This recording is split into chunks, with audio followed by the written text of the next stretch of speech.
আলোচিত অভিনেতা জায়েদ খানের মোবাইল ফোন সুইমিং পুলের পানিতে ছুঁড়ে ফেলেছেন ক্রিকেটার সাকিব আল হাসান। এমন একটি ভিডিও ছড়িয়ে পড়েছে সামাজিক যোগাযোগ মাধ্যমে। 5 সেকেন্ডের এই ভিডিওতে সাকিবের ক্ষোভের বিষয়টি দেখা গেছে। যদিও এই ঘটনার রেশ ধরে এখনো তাদের কেউ প্রকাশ্যে কথা বলেনি। সামাজিক মাধ্যমে এই ঘটনা নিয়ে চলছে নানা গুঞ্জন। আজ সকালে নিজের ভেরিফাইড পেজ থেকে আরেকটি স্ট্যাটাস দেন জায়েদ খান।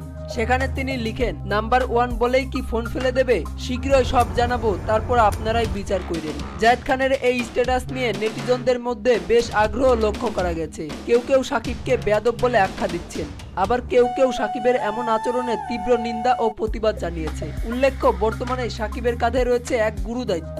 শুধু মাঠে নয়, সংসদ ভবনেও যেতে হয় তাকে, কেননা তিনি এখন নির্বাচিত সংসদ সদস্য। অন্যদিকে জায়েদ খান ব্যস্ত বিভিন্ন শোরুম উদ্বোধন নিয়ে, পাশাপাশি দেশ বিদেশে বিভিন্ন অনুষ্ঠানে দর্শকদের বিনোদিত করেন। ঈদে মুক্তি পেয়েছে তার সিনেমা সোনার চর।